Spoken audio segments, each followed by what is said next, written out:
प्यारे बच्चे, स्वागत है आप सभी का अपने ही यूट्यूब चैनल प्यारे टेंथ में। आज मैं मैथ का 50 इंपॉर्टेंट ऑब्जेक्टिव क्वेश्चन बताने वाला हूं, जो आपके एग्जाम में 100% 16 फरवरी 2024 को मैट्रिक बोर्ड परीक्षा में ये क्वेश्चन पूछा जाएगा।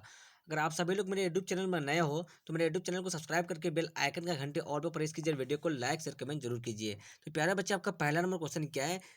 2052 के आभास गुणनखंड में 3 का घात क्या है? तो इस क्वेश्चन जो आपका है ये बिल्कुल आसान क्वेश्चन है। आपको क्या करना है, 2052 जो आपका 2052 में आपको फैक्टर कर देना है। 2052 का फैक्टर जब हम करेंगे तो कितना से चलेगा आपका? ये 2 से चलेगा। 2 से आपका क्या हो जाएगा? 10 दूनी 20 और आपका ये हो जाएगा 13 दूनी 26। क्या हो जाएगा? नहीं, 26 दूनी 52 हो जाएगा आपका।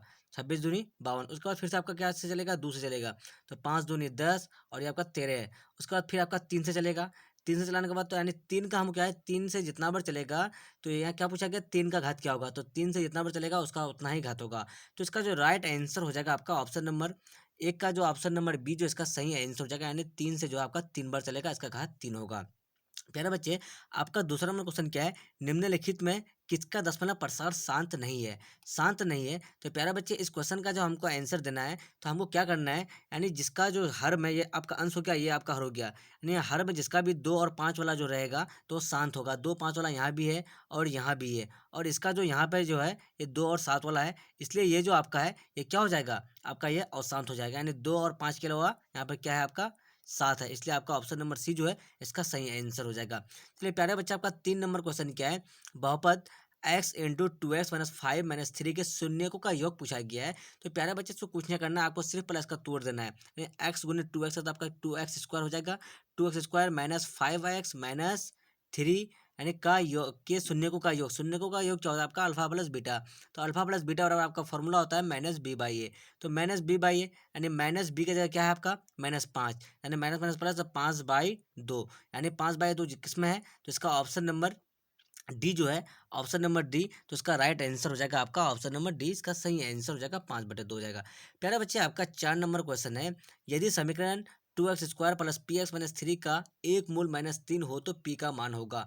तो हमको जो है यहाँ पे क्या करना है, सिर्फ एक्स के जगह -3 रख देना है। उसके बाद उसको हम जब सॉल्व करेंगे तो पी का मान मेरा ऑटोमेटिक निकल जाएगा। तो प्यारे बच्चे, इसका जो राइट आंसर हो जाएगा आपका ऑप्शन नंबर सी जो है, इसका सही आंसर हो जाएगा आपका 5 निकल जाएगा। चलिए प्यारे बच्चे, आपका 5 नंबर क्वेश्चन क्या है? यदि बहुपद a x square minus b x plus c के शून्य अल्फा बीटा हो तो अल्फा इंटू बीटा का मान क्या होगा?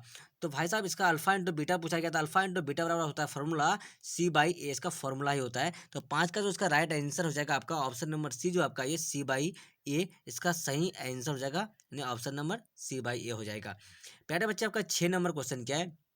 6 नंबर जो क्वेश्चन आपका है, निम्नलिखित में कौन समांतर श्रेणी में है? निम्नलिखित में कौन समांतर श्रेणी में है? तो इसको हमको जांच करने के लिए क्या करना है, यानी सब में हमको देख लेना है किस में बराबर डिस्टेंस का है। यानी इसको और इसको जब घटाएंगे तो डिस्टेंस बराबर निकला जाए, यानी ए टू माइनस ए वन। कहने का मतलब आपका ए टू को जो है, ये ए टू हो गया, ये ए वन हो गया, ये आपका ए टू, ये ए वन, आपका A three, A one A two A three. तो ए टू में ए वन घटाना है, अगर दो आ गया उसका डिस्टेंस, और ए थ्री में भी ए टू घटाना है, उसका भी डिस्टेंस 2 आ गया, तो उसका वो जो आपका समांतर श्रेणी में होगा। अगर नहीं आ रहा है तो ये आपका समांतर श्रेणी में नहीं होगा। तो प्यारे बच्चे, आप लोग देख ही रहे थे, ये जो है मेरा, तो ये होगा नहीं, ये बिल्कुल नहीं होगा। और ये जो आपका है मेरा क्या है, 5 में 2 घटाएंगे तो मेरा क्या हो जाएगा आपका? 3, और 7 में 5 घटाएंगे 2 हो जाएगा, तो ये भी नहीं होगा मेरा। चलिए, आप इसमें क्या है मेरा 2 का स्क्वायर, तो ये वाला भी नहीं होगा, ये स्क्वायर वाला भी नहीं होगा। बस ये क्या है आपका डी नंबर। 3 में अगर ये घटाएंगे तो 2 होगा, और 5 में भी 3 घटाएंगे तो 2 होगा। तो प्यारे बच्चे, इसका जो राइट आंसर हो जाएगा आपका ऑप्शन नंबर डी, जो है इसका सही आंसर बिल्कुल हो जाएगा। प्यारे बच्चे, आपका 7 नंबर क्वेश्चन क्या है? 1 plus cot square theta into 1 minus cos square theta. 1 plus cot square theta into 1 minus cos square theta. तो इसका फॉर्मूला क्या होता है? 1 प्लस कॉट स्क्वायर थीटा बराबर क्या होता है formula? Cosec square theta formula होता है इसका। क्या होता है? 1 प्लस कॉट स्क्वायर थीटा बराबर कोसेक स्क्वायर थीटा, ये फॉर्मूला होता है। Cosec square theta into into क्या हो जाएगा मेरा? Cosec square theta into 1 minus cos square बराबर क्या होता है? Sign square theta. Sign square theta होता है। तो हम जब इसको हम चेंज करेंगे तो साइन बाई कॉस करेंगे तो मेरा क्या हो जाएगा? जब ये हमको इसको क्या करना है, साइन बाय जब कॉस करेंगे तो मेरा ऑप्शन क्या हो जाएगा? तो इसका जो राइट आंसर हो जाएगा मेरा ऑप्शन नंबर क्या हो जाएगा? इसका डी हो जाएगा। कैसे हो जाएगा? कैसे होगा? तो ये साइन है मेरा, one minus cos square theta बराबर क्या होता है? Sign square theta. यहाँ मेरा क्या है? 1 प्लस कॉट स्क्वायर थीटा बराबर क्या हो जाएगा? Cosec square theta. जब चेंज करेंगे तो क्या हो जाएगा? 1 बाई साइन स्क्वायर थीटा हो जाएगा मेरा ये। One by sine square theta into one minus cos square theta का फॉर्मूला क्या होता है, साइन स्क्वायर थीटा। तो यहाँ पे हम साइन स्क्वायर थीटा करेंगे, तो ये और ये तो कटेगा ना, तो इसलिए मेरा इसका ऑप्शन नंबर ए जो है इसका सही आंसर हो जाएगा। सिर्फ इसमें फॉर्मूला का खेल और कुछ नहीं है। प्यारा बच्चा आपका 8 नंबर जो क्वेश्चन है, आपका 8 नंबर क्वेश्चन क्या है, 5x² minus 4x plus 2 equal to 0 का विविक्तर है। तो इस क्वेश्चन का जो राइट आंसर हो जाएगा आपका ऑप्शन नंबर आपका बी जो है इसका सही आंसर हो जाएगा। ऑप्शन नंबर बी -24 हो जाएगा। विविक्तर निकालना है मतलब डी निकालना है हमको। चलिए प्यारे बच्चे आपका 19 नंबर क्वेश्चन क्या है, 2x² minus 4x plus 3 equal to 0 के मूलों की प्रकृति क्या होगी। तो इस क्वेश्चन का जो राइट आंसर हो जाएगा आपका ऑप्शन नंबर ए जो है इसका सही आंसर हो जाएगा, आपका वास्तविक नहीं होगा। प्यारे बच्चे आपका 10 नंबर क्वेश्चन क्या है, निम्नलिखित में कौन x² minus 3x plus 2 equal to 0 का एक मूल है। तो इस क्वेश्चन का जो राइट आंसर हो जाएगा आपका ऑप्शन नंबर डी जो है इसका सही आंसर हो जाएगा। Option number D. जब इसको हम सॉल्व करेंगे तो ना निकल जाएगा। हमको क्या करना है, इसमें x माइनस 2x हो जाएगा, क्या हो जाएगा x-2x, और इसमें भी हमको बराबर करना है। उसको हम जब निकालेंगे तो मेरा क्या हो जाएगा, एक तो निकलेगा -2, इसलिए मेरा इसका राइट आंसर हो जाएगा 2 हो जाएगा। एक -2 में भी निकल सकता है, एक प्लस में भी निकल सकता है। तो मेरा जो है ये 2 हो जाएगा, ऑप्शन नंबर डी जब इसको सॉल्व करेंगे। तो प्यारे बच्चे आपका 11 नंबर क्वेश्चन क्या है, निम्नलिखित में किसका गुणनफल एक परिमेय संख्या है, किसका गुणनफल जो है एक परिमेय संख्या है। तो इस क्वेश्चन का आंसर आप सभी लोग को पता है, तो आप लोग कमेंट सेक्शन में जवाब दीजिए। इसका जो राइट आंसर हो जाएगा आपका ऑप्शन नंबर सी जो है इसका सही आंसर हो जाएगा। यानी आपका क्या है, √8 गुने √2 है। तो हमको करना क्या है, हमको कुछ नहीं करना है, सिर्फ करना है बराबर दे देना हमको। ये जो √2 रहेगा ही, और ये 8 गुने 2 सीधा हो जाएगा आपका 16। तो 16 का रूट क्या हो जाएगा आपका 4 हो जाएगा, इसलिए आपका ऑप्शन नंबर सी जो इसका सही आंसर हो जाएगा। प्यारे बच्चे आपका 12 नंबर क्वेश्चन क्या है, निम्नलिखित में कौन 154 का अभाज्य गुणनखंड है, यानी अभाज्य गुणनखंड का कौन सा सही होगा। अभाज्य गुणनखंड निकलता कैसे, अभाज्य गुणनखंड हमको फैक्टर देकर निकालना है। फैक्टर देकर के 2 से निकालेंगे हम, तो क्या 7 दूना 14, और यहाँ पर कितना बचेगा 1 से 7 दूना 14। फिर हमको निकालना है, फिर निकाल लेंगे हम, तो मेरा किससे चलेगा 7 से चलेगा, तो 11 7 77। तो मेरा ये जो है 2 गुने 7 गुने 11, यानी 2 गुने 7 गुने 11 मेरा कौन सा है। तो ऑप्शन नंबर सी जो है इसका राइट आंसर हो जाएगा। मेरा ऑप्शन नंबर सी तो डायरेक्टली निकल गया ना, या ज़्यादा लंबा चौड़ा रहता था हमको सॉल्व करना पड़ता, मेरा डायरेक्टली निकल गया। ऑप्शन नंबर सी इसका राइट आंसर है। चलिए प्यारे बच्चे आपका 13 नंबर क्वेश्चन है, निम्नलिखित में कौन एक घातीय समीकरण है। एक घातीय कहने का मतलब हुआ आपका जिसका घात 1 हो। तो हमको डायरेक्टली यहाँ पे दिख रहा है, तो इसका राइट आंसर कौन सा होने वाला है। तो इस क्वेश्चन का आंसर आप लोग जानते हो, तो इसका आंसर कमेंट कीजिए। इसका जो राइट आंसर हो जाएगा आपका ऑप्शन नंबर ए जो है आपका, ऑप्शन नंबर बी जो है इसका सही आंसर हो जाएगा। यानी एक घातीय पूछा गया, जब इसको हम सॉल्व करेंगे तो क्या हो जाएगा आपका, निम्नलिखित में कौन एक घातीय समीकरण है। तो हम जब इसको x+1 का होल स्क्वायर है, तो इसको हम तोड़ेंगे, तोड़ने के बाद मेरा स्क्वायर स्क्वायर कट जाएगा, दोनों तरफ स्क्वायर स्क्वायर बराबर रहेगा। तो मेरा ये 4x सिर्फ बचेगा यहाँ पे 4x, और इधर क्या बचेगा, एक बचेगा, एक तो उधर चले जाएगा, तो क्या हो जाएगा, एक और घट जाएगा। तो मेरा डायरेक्टली ये एक घाते हो जाएगा, यानी ये वाला समीकरण मेरा बच जाएगा, सिर्फ ये वाला 4x+2 वाला बच जाएगा। चलिए प्यारे बच्चे आपका 14 नंबर क्वेश्चन क्या है, निम्नलिखित में से कौन सा द्विघात समीकरण है। निम्नलिखित में से कौन सा द्विघात समीकरण है, द्विघात समीकरण है यानी जिसका घात कितना हो 2 हो। तो इस क्वेश्चन का राइट आंसर जो हो जाएगा आपका ऑप्शन नंबर सी जो है इसका सही आंसर हो जाएगा। ऑप्शन नंबर सी, ये जो है मेरा द्विघात समीकरण ये सही है, यानी जिसका घात क्या हो 2 हो।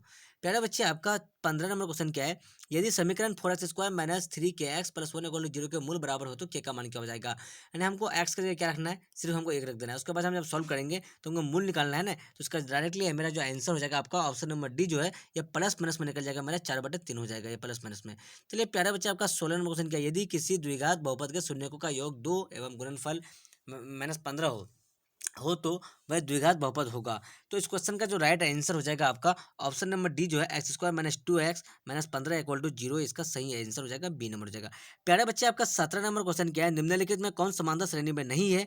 तो समांतर श्रेणी में नहीं है तो हम डायरेक्टली कह सकते हैं यहाँ पे मेरा ऑप्शन नंबर बी जो है ये स्क्वायर वाला है, इसलिए मेरा समांतर श्रेणी में ये होगा ही नहीं, ये किसी हाल में भी नहीं होने वाला है। चलिए प्यारे बच्चे आपका 18 नंबर क्वेश्चन क्या है, समांतर श्रेणी √2 √8 √18 √32 का सर्वांतर होगा। सर्वांतर निकालना है हमको, यानी डी निकालना है। तो हमको a2 माइनस a1 जब करेंगे हम तो उसका सर्वांतर निकालेंगे, तो मेरा क्या हो जाएगा इसका ऑप्शन नंबर 18 का क्या हो जाएगा, ऑप्शन नंबर बी जो है इसका सही आंसर हो जाएगा √2 हो जाएगा। तब हमको निकालना है पहला। चलिए प्यारे बच्चे आपका 19 नंबर क्वेश्चन क्या है, यदि x+2 3x plus 4x plus 1 समांतर श्रेणी में है तो x का मान होगा। तो प्यारे बच्चे इसका जो राइट आंसर हो जाएगा आपका ऑप्शन नंबर सी जो है इसका सही आंसर हो जाएगा, ऑप्शन नंबर सी यानी 3 हो जाएगा। चलिए प्यारे बच्चे आपका 20 नंबर क्वेश्चन क्या है, tan 30 degree sine 30 degree cot 30 degree cot 60 degree और कोसेक 30 डिग्री का मान है। हमको कुछ नहीं करना है प्यारे बच्चे, इसमें सिर्फ हमको सारा का मान रख देना है, उसके बाद सॉल्व कर देना है, तो इसका डायरेक्टली मेरा आंसर निकल के आ जाएगा। ऑप्शन नंबर बी जो है 1/4 इसका सही आंसर हो जाएगा। साइन 10 30 का मान जितना हो उतना रखना है, साइन 30 का मान रख देना है, कॉट 60 का मान रख देना है और कोसेक 30 डिग्री का मान रख देना है, उसको सॉल्व कर देना है। चलिए प्यारे बच्चे, आपका 21 नंबर क्वेश्चन है। समांतर श्रेणी में 10 और 4 का 10वां पद होगा। 10वां पद पूछा गया है, तो हम डायरेक्टली ये फॉर्मूला लगा देंगे, ए प्लस 9d कर देंगे, डायरेक्टली इसमें बैठा देंगे, मेरा आंसर निकल जाएगा। तो इसका जो राइट आंसर हो जाएगा आपका ऑप्शन नंबर सी जो है, इसका -17 हो जाएगा। चलिए प्यारे बच्चे, आपका 22 नंबर क्वेश्चन क्या है। समांतर श्रेणी में 2 7 12 का कौन सा पद 47 होगा। तो 47 होने के लिए कौन सा पद पूछा गया, तो हम ए नंबर फॉर्मूला लगाएंगे और a+n-1 इंटू डी, इसको हम यूज करेंगे। एन बराबर a+n-1 इंटू डी, तो इस फॉर्मूला से मेरा डायरेक्टली आंसर निकल जाएगा। तो इसका जो राइट आंसर हो जाएगा मेरा ऑप्शन नंबर बी जो है, ऑप्शन नंबर बी, ये 10वां पद हो जाएगा। चलिए प्यारे बच्चे, आपका 23 नंबर क्वेश्चन है। 23 नंबर क्वेश्चन क्या है। प्रथम 10 विषम प्राकृत संख्याओं का योगफल होगा। विषम प्राकृत संख्या, विषम मतलब जो दो से ना कटे, यानी एक और अपने आप से कटे। सम विषम यानी विषम मतलब जो जैसे 3 हो गया आपका, 3 5 एक भी हो गया आपका, 7 9, ये आपका विषम संख्या है, सम संख्या नहीं है। तो प्यारे बच्चे, इसका जो हमको क्या पता, 10 विषम प्राकृत संख्याओं का योगफल होगा। तो योगफल हमको पूछा है, तो इसका जो राइट आंसर हो जाएगा मेरा डायरेक्टली, इसका जो आपका ऑप्शन नंबर बी जो है, इसका ऑप्शन नंबर बी 100 हो जाएगा। प्यारे बच्चे, आपका 24 नंबर क्वेश्चन क्या है। यदि किसी समांतर श्रेणी में एनवा पर Tn बराबर 2n+5 हो तो T4 का मान होगा। तो प्यारे बच्चे, जब इसको हम सॉल्व करेंगे, तो इसका जो राइट आंसर हो जाएगा, इसका हो जाएगा आपका ऑप्शन नंबर सी जो है, इसका सही आंसर हो जाएगा। ऑप्शन नंबर सी यानी 13 हो जाएगा। चलिए प्यारे बच्चे, आपका 25 नंबर क्वेश्चन क्या है। px बराबर x² + 1 x का पावर 5 + 1 में gx बराबर x+1 से भाग देने पर px/gx का घात होगा। प्यारे बच्चे, हमको जब इसमें हमको भाग देना है डायरेक्टली, इसमें हमको किसमें भाग देना है, हमको डायरेक्टली इसमें भाग देना है। ऑप्शन नंबर 25 का जो है, 25 नंबर जो क्वेश्चन है, हमको डायरेक्टली इसमें भाग दे देना है। यानी इसको जब हम भाग देंगे, ये आपका क्या हो गया, ये आपका हो गया पी एक्स हो गया, और हमको जी एक्स से भाग देना है, यानी एक्स प्लस क्या 1 से देना है। तो हम डायरेक्टली यहीं पे दे देते हैं। तो हम एक्स का पावर 4 करेंगे, तब ना मेरा ये होगा एक्स का पावर 4 5 हो जाएगा यहाँ पे, और प्लस क्या हो जाएगा मेरा, एक्स का पावर 4 हो जाएगा। तो मेरा ये बच जाएगा, ये कट जाएगा आपस में, फिर मेरा क्या हो जाएगा, एक्स का पावर 4 + 1, यानी इस तरह से चलते रहेगा। यानी तो इस तरह से चलते रहेगा। तो इसका जो राइट आंसर हो जाएगा आपका ऑप्शन नंबर कितना हो जाएगा, आपका 25 का जो राइट आंसर हो जाएगा आपका ऑप्शन नंबर बी जो है, इसका सही आंसर हो जाएगा, यानी 4 हो जाएगा। क्या हो जाएगा आपका, px/gx का मान कितना हो जाएगा, 4 हो जाएगा। फिर से हम 4 आएगा, 4x आएगा तो फिर हम 4 से करेंगे, फिर 3 आएगा तो फिर 3 से करेंगे, तो वैसे करना पड़ेगा। चलिए प्यारा बच्चा, आपका 26 नंबर क्वेश्चन क्या है। यदि बहुपद px बराबर 1 शून्य -3 हो तो निम्नलिखित में कौन कौन px का गुणनखंड होगा। तो इसका जो राइट आंसर हो जाएगा आपका ऑप्शन नंबर ए जो इसका सही आंसर हो जाएगा, यानी x+3 हो जाएगा। प्यारे बच्चे, आपका 27 नंबर क्वेश्चन क्या है। 2x-5y बराबर 7 का एक हल है। तो इसका जो राइट आंसर हो जाएगा आपका ऑप्शन नंबर डी जो है, इसका सही आंसर हो जाएगा, x-√3 हो जाएगा। प्यारे बच्चे, आपका इसका क्या हो जाएगा आपका, प्यारे बच्चे नहीं सॉरी, इसका 26 का हम क्या करें, 27 का जो इसका आंसर हो जाएगा आपका ऑप्शन नंबर डी हो जाएगा, यानी x बराबर 6 और y बराबर 6 हो जाएगा। इसको इसको जब हम सॉल्व करेंगे इस समीकरण को, तो मेरा ये आंसर निकल जाएगा। प्यारे बच्चे, आपका 28 नंबर क्वेश्चन क्या है। निम्नलिखित में कौन बिंदु x=4 के आलेख पर है। निम्नलिखित में कौन बिंदु x=4 के आलेख पर है। तो इस क्वेश्चन का जो हम सॉल्व करेंगे, तो इसका मेरा डायरेक्टली आंसर क्या हो जाएगा, 28 का जो मेरा हो जाएगा, इनमें यानी डी नंबर जो है, इनमें सभी हो जाएगा। यानी निम्नलिखित में से कौन बिंदु x=4 के आलेख पर है। तो x=4 के आलेख पर सब में है ना, यहाँ भी है, यहाँ भी है और यहाँ भी है, इसलिए मेरा आंसर क्या हो जाएगा, इनमें सभी हो जाएगा। चलिए प्यारा बच्चा, आपका 29 नंबर क्वेश्चन क्या है। समांतर श्रेणी 2 6 10 14 के लिए ए 20 - ए 10 का मान होगा। जब इसको हम सॉल्व करेंगे, तो इसका आंसर क्या हो जाएगा मेरा, इसका जो डायरेक्टली आंसर हो जाएगा मेरा ऑप्शन नंबर बी जो है, इसका सही आंसर हो जाएगा। ऑप्शन नंबर भी 40 हो जाएगा। प्यारे बच्चे, आपका 30 नंबर क्वेश्चन क्या है। 30 नंबर जो क्वेश्चन है, समीकरण 5x - 15y बराबर 8 तथा 3x - 9y बराबर 24/5 के आलेख ऐसी दो रेखाएं होगी जो समपाती है, समांतर है, परस्पर एक बिंदु पर प्रतिच्छेद करती है, डी इनमें से कोई नहीं। तो इसका राइट आंसर क्या हो जाएगा, ऑप्शन नंबर ए जो है, इसका सही आंसर हो जाएगा, संपाती हो जाएगा। प्यारे बच्चे, आपका 31 नंबर क्वेश्चन क्या है। 31 नंबर जो क्वेश्चन है आपका, यदि दो समरूप त्रिभुजों के क्षेत्रफलों का अनुपात 49:81 है, तो इनके संगत भुजाओं का अनुपात क्या होगा। तो मेरा क्या होगा, 7 7 49 और 9 9 81, यानी 7:9। ऑप्शन नंबर 20 का सही आंसर हो जाएगा, ये डायरेक्टली आंसर निकल जाएगा आपका। प्यारे बच्चे, आपका 32 नंबर क्वेश्चन क्या है? दो समरूप त्रिभुजों की संगत भुजाएं 4:5 के अनुपात में हो तो इन त्रिभुजों के क्षेत्रफलों का अनुपात क्या हो जाएगा? तो 4 चौक 16 और 5 25 यानी 16:25 यानी मेरा डायरेक्टली आंसर हो जाएगा ऑप्शन नंबर सी हो जाएगा। प्यारे बच्चे, मेरा 32 का क्या हो जाएगा? तो 32 का सी हो जाएगा। प्यारे बच्चे, आपका 33 नंबर क्वेश्चन क्या है? एक समचतुर्भुज के विकर्ण 24 सेंटीमीटर और 32 सेंटीमीटर है, तो इसकी प्रत्येक भुजा निम्नलिखित में किसके बराबर है?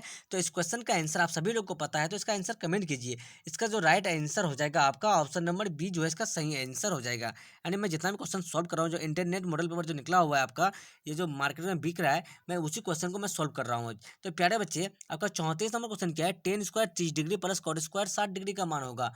तो sine square theta plus cot sine square theta plus cos square theta का मान क्या होता है? 1 होता है। और यहाँ हमको क्या पूछा? Tan square 30 degree plus cot square 60 degree का मान पूछा गया है। तो हमको दोनों का मान रखना है। रखने के बाद जब इसको हम जोड़ घटा गुना करेंगे तो मेरा डायरेक्टली आंसर क्या निकल के आ जाएगा? इसका जो मेरा निकल के आ जाएगा ऑप्शन नंबर बी जो है मेरा 2/3 हो जाएगा इसका। प्यारे बच्चे, मेरा 35 नंबर क्वेश्चन क्या है? 35 नंबर जो क्वेश्चन है, त्रिभुज एबीसी तथा त्रिभुज डीईएफ में ए बी बटे डी ई बराबर ए सी बटे डी एफ के दोनों त्रिभुज समरूप होंगे यदि, तो यदि कौन सा होगा जो समरूप होगा? तो मेरा इसका जो ऑप्शन नंबर ए जो है, कौन ए से बड़ा कौन डी होगा, तब मेरा समरूप हो जाएगा। प्यारे बच्चे, मेरा 36 नंबर क्वेश्चन क्या है? यदि त्रिभुज एबीसी सर्वांगसम त्रिभुज पी क्यू आर से त्रिभुज एबीसी से त्रिभुज पी क्यू आर बराबर 121 अनुपात 169 हो तो बीसी अनुपात क्यू आर का मान होगा। तो इसका जो राइट आंसर हो जाएगा इसका आपका ऑप्शन नंबर सी जो है, ऑप्शन नंबर सी 11:13 हो जाएगा। प्यारे बच्चे, मेरा 37 नंबर क्वेश्चन है, साइंस को टेबल कॉस का मान, मेरा ऑप्शन नंबर ए बी जो है इसका सही आंसर हो जाएगा। प्यारे बच्चे, मेरा 38 नंबर क्वेश्चन क्या है? यदि त्रिभुज ए बी सी सर्वांग त्रिभुज पी क्यू आर कोण बी 47 डिग्री कोण आर 83 डिग्री, तो ए का मान क्या हो जाएगा? तो हम डायरेक्टली इसको कर सकते हैं, जोड़ने के बाद 180 डिग्री से घटा देंगे, दोनों को जोड़ेंगे और 180 डिग्री से घटा देंगे तो मेरा डायरेक्टली आंसर निकल जाएगा। तो मेरा 38 नंबर का क्वेश्चन क्या होने वाला है? 38 नंबर का आंसर जानते हैं तो आप लोग कमेंट सेक्शन में जवाब दीजिए। इसका राइट आंसर हो जाएगा मेरा ऑप्शन नंबर ए जो है इसका सही आंसर हो जाएगा। चलिए प्यारे बच्चे, मेरा 39 नंबर क्वेश्चन क्या है? त्रिभुज एबीसी सराउंड त्रिभुज पी क्यू आर और त्रिभुज और 2 AB बराबर पी क्यू तथा BC बराबर BC बराबर 8 सेंटीमीटर, तो क्यू आर बराबर हो जाएगा। इसका आंसर आप लोग जानते हैं तो इसका आंसर कमेंट कीजिए। इसका जो राइट आंसर हो जाएगा मेरा ऑप्शन नंबर सी जो है इसका सही आंसर हो जाएगा, 16 सेंटीमीटर हो जाएगा। प्यारे बच्चे, आपका 40 नंबर क्वेश्चन क्या है? त्रिभुज एबीसी में एडी लंब बीसी एडी बराबर डीसी एडी बराबर डीसी बराबर 8 सेंटीमीटर और बीसी बराबर 14 सेंटीमीटर, तो ए बी का मान होगा। तो इसका जो राइट आंसर हो जाएगा मेरा ऑप्शन नंबर सी जो है, ऑप्शन नंबर सी ये 10 सेंटीमीटर हो जाएगा। प्यारे बच्चे, मेरा 41 नंबर क्वेश्चन क्या है? किसी वृत्त की परिधि उसके व्यास से 9 सेंटीमीटर अधिक है, वृत्त की त्रिज्या होगी। इस क्वेश्चन का आंसर आप सभी लोग को पता है तो इसका आंसर कमेंट कीजिए। इसका जो राइट आंसर हो जाएगा, इसका जो राइट आंसर हो जाएगा आपका ऑप्शन नंबर बी जो है इसका ये 2:1 के सेंटीमीटर हो जाएगा। प्यारे बच्चों, आपका 42 नंबर क्वेश्चन क्या है? दो वृत्तों के क्षेत्रफलों का अंतर 100 सेंटीमीटर स्क्वायर तथा इनकी परिधियों का अंतर 20 सेंटीमीटर है, तो इनकी त्रिज्याओं का योग होगा। त्रिज्याओं का योग क्या होगा? तो इस क्वेश्चन का आंसर आप सभी लोग को पता है तो इसका आंसर कमेंट कीजिए। इसका जो राइट आंसर हो जाएगा आपका ऑप्शन नंबर सी 10 सेंटीमीटर होने वाला है। चलिए प्यारे बच्चे, आपका यदि बिंदु 5P और तथा 2 0 के बीच की दूरी 5 हो तो पी का मान क्या होगा? तो इस क्वेश्चन को जब हम सॉल्व करेंगे तो मेरा इसका राइट आंसर जो हो जाएगा, इसका मेरा क्या हो जाएगा? तो ऑप्शन नंबर बी जो है इसका सही आंसर होने वाला है। ऑप्शन नंबर बी आपका सही आंसर हो जाएगा, प्लस माइनस 4 हो जाएगा। प्यारे बच्चे, आपका 44 नंबर क्वेश्चन क्या है? दो वृत्तों के क्षेत्रफलों का अनुपात 36:49 है, तो इनकी त्रिज्याओं का अनुपात क्या हो जाएगा? 636 और आपका 749 यानी 6:7। जहां पर भी होगा तो उसका राइट आंसर हो जाएगा ऑप्शन नंबर बी। चलिए प्यारा बच्चा, आपका 7 सेंटीमीटर त्रिज्या वाले एक वृत्त बिंदु से पी से 24 सेंटीमीटर लंबी स्पर्श रेखा पीटी खींची गई है, तो यदि 0 O वृत्त पर केंद्र के है तो OT की लंबाई होगी। तो इस क्वेश्चन का जो राइट आंसर हो जाएगा मेरा ऑप्शन नंबर बी जो है इसका सही आंसर हो जाएगा। ऑप्शन नंबर बी 25 सेंटीमीटर हो जाएगा। प्यारा बच्चा, आपका 46 नंबर क्वेश्चन क्या है? दो वृत्तों की त्रिज्याओं का अनुपात 2:3 है, तो इनके क्षेत्रफलों का अनुपात क्या हो जाएगा आपका? तो 4 हो जाएगा, 4:9 हो जाएगा। इसका राइट आंसर हो जाएगा ऑप्शन नंबर बी जो है इसका सही आंसर हो जाएगा। प्यारे बच्चे, आपका sine sine 52 degree minus cos 38 degree का मान क्या होगा? तो प्यारे बच्चे, जहाँ भी इस तरह का क्वेश्चन रहने वाला है तो इसका आंसर हम लोग डायरेक्टली दे सकते हैं 0, क्योंकि हमको एक एंगल को एक में चेंज करना होता है और उसका मान जब हम 0 कर देंगे, यानी साइन 52 डिग्री है तो साइन 52 डिग्री इधर भी करेंगे तो मेरा क्या हो जाएगा? 1 माइनस क्या होता है? 0 होता है, तो वैसे इसका आंसर 0 हो जाएगा। प्यारे बच्चे, मेरा 48 नंबर क्वेश्चन क्या है? किसी वृत्त के केंद्र से 13 सेंटीमीटर दूर स्थित बिंदु पी से खींची गई स्पर्श रेखा की लंबाई 12 सेंटीमीटर है तो वृत्त की त्रिज्या है। तो इस क्वेश्चन का आंसर आप सबको पता है तो इसका आंसर कमेंट कीजिए। इसका जो राइट आंसर हो जाएगा मेरा ऑप्शन नंबर सी जो है इसका सही आंसर हो जाएगा। ऑप्शन नंबर सी जो है मेरा इसका सही आंसर हो जाएगा, 5 सेंटीमीटर हो जाएगा। प्यारे बच्चा, मेरा 49 नंबर क्वेश्चन क्या है? एक घड़ी की मिनट की सुई 14 सेंटीमीटर लंबी है, इसकी द्वारा 15 मिनट में रचित क्षेत्रफल होगा। तो इस क्वेश्चन का आंसर आप सभी लोग को पता है तो इसका आंसर कमेंट कीजिए। इसका जो राइट आंसर हो जाएगा मेरा ऑप्शन नंबर बी जो है मेरा इसका सही आंसर हो जाएगा, 154 सेंटीमीटर हो जाएगा। प्यारे बच्चे, मेरा लास्ट नंबर क्वेश्चन क्या है? मैं अगला और लास्ट नंबर एक ही क्वेश्चन बताने वाला हूँ जो 50 नंबर का क्वेश्चन है आपका। इसके आगे मैं फिर दूसरे दिन बताऊंगा, यानी नेक्स्ट डे मैं बताने वाला हूँ। ये जो इंटरनेट का मोटर पेपर का जितना भी क्वेश्चन है मैं सारा क्वेश्चन सॉल्व करने वाला हूँ। तो प्यारे बच्चे, लास्ट नंबर क्वेश्चन क्या आपका? Sec square 30 degree minus tan square 30 degree है। तो इस क्वेश्चन का आंसर जो हो जाएगा मेरा, तो डायरेक्टली इसका आंसर हम दे सकते हैं क्या? ऑप्शन नंबर जीरो जो ऑप्शन नंबर एक जो है इसका, नहीं ऑप्शन नंबर जीरो हो जाएगा इसका। ऑप्शन नंबर ए जो है जीरो हो जाएगा इसका आंसर। यानी इस तरह का क्वेश्चन जहाँ भी होगा मेरा, तो इसको हमको क्या करना है? डायरेक्टली इसका आंसर देना, हमको जीरो कर देना है। यानी एक एंगल को दूसरे एंगल में चेंज करना होता है इसमें, तो मैं डायरेक्टली जीरो हो जाएगा। तो प्यारे बच्चे, मैं 1 से 50 तक का क्वेश्चन सॉल्व किया हूँ मैथ का। तो अगर आप लोग मेरे यूट्यूब चैनल में नए हो तो मेरे यूट्यूब चैनल को सब्सक्राइब करके बेल आइकन का घंटे ऑल पर प्रेस कीजिए, वीडियो को लाइक से कमेंट जरूर कीजिए। मैं जितना भी क्वेश्चन बताऊँ आपके एग्जाम में 100% 16 फरवरी 2024 को मेडिकल परीक्षा में ये क्वेश्चन पूछा जाएगा। अगर आप सभी लोग मेरे यूट्यूब चैनल में नए हो तो लाइक कीजिए, चैनल को सब्सक्राइब कीजिए और बेल आइकन घंटे ऑल पर प्रेस कीजिए। जब तक के लिए बाय बाय, फिर मिलते हैं अगले वीडियो में। Watching for, thank you.